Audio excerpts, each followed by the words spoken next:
Good morning, I'm Nivariti Manu, and this is your morning news fix for Thursday, 21st of August. In this update, the Reserve Bank says further interest rate cuts may not be enough to kickstart the stagnant economy.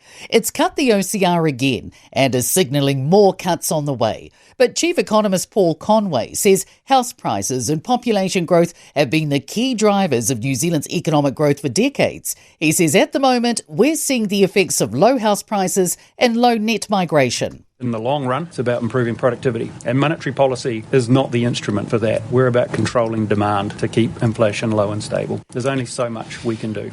New Zealand's facing one of the most challenging national security environments in recent times.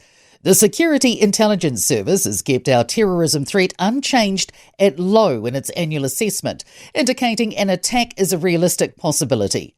The SIS says global instability, conflict and competition between world powers are polarising people, especially in online spaces.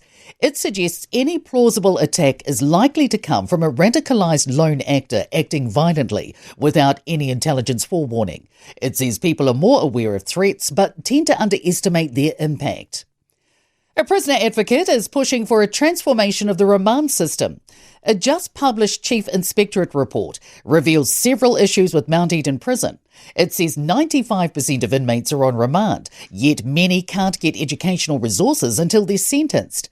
Howard League's Canterbury president, Cosmo Jeffrey, says there's an effective solution used in other countries. He says remand prisons could be replaced with residential polytechs to teach and train people on remand. The head of the army says the actions of a soldier who attempted espionage struck to the very core of their values.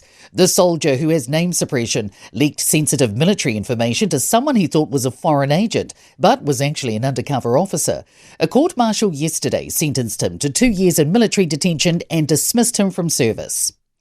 A plan's been laid out for potential dental reforms to address New Zealanders' poor oral health. New Zealand Dental Association data shows 1 in 3 Kiwis have untreated tooth decay. Its policy roadmap for the next 5 years includes expanding community water fluoridation, introducing a sugary drink levy, and including oral care into our universal health coverage.